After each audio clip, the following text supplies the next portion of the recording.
while we know quite a few things about the Earth's surface or the crust, its interior is still a mystery.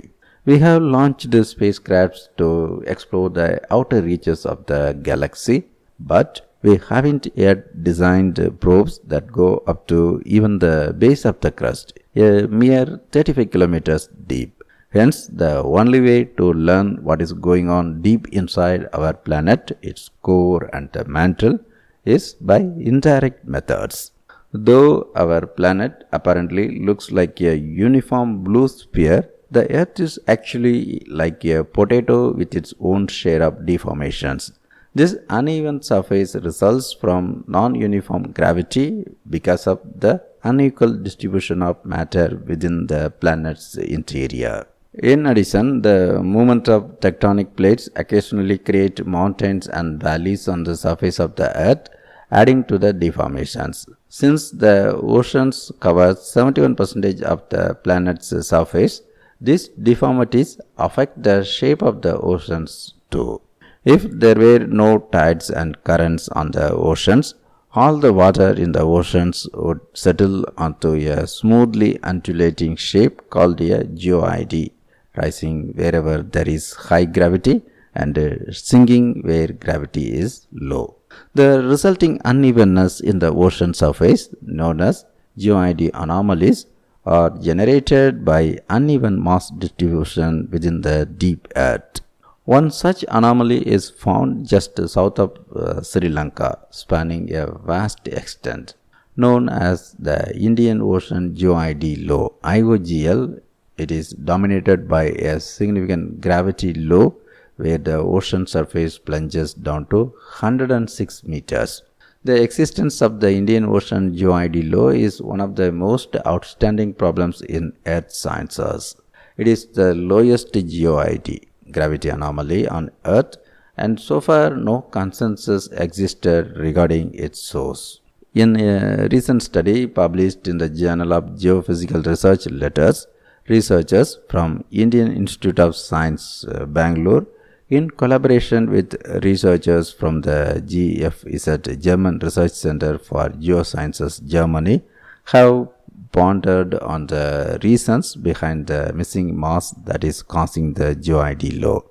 Though several studies in the past have tried to answer this, most of them attributing it to a remnant of an earlier plate that dived into the Earth's mantle beneath another plate millions of years ago. There had been no convincing explanation of the source until now. In this study, the researchers employ numerical models of mantle convection to explain the mass deficit. Mantle convection is a type of movement caused within the Earth's mantle or the middle layer, where hotter and lighter material rise to the top and cooler and denser material sink due to gravity.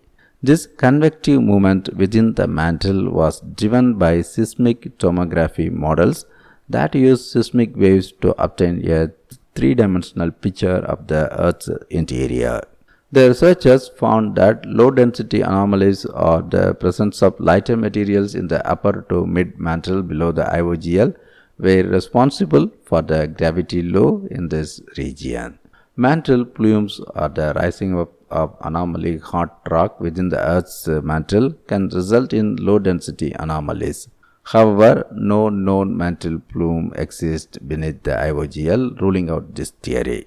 However, they found that there was hot material rising from the African Large Low Shear Velocity Province (LLSVP) or the African superplume in the neighborhood of the IOGL that was getting deflected eastward and terminating beneath the IOGL. The deflection is possibly due to the fast motion of the Indian plate, argue the researchers.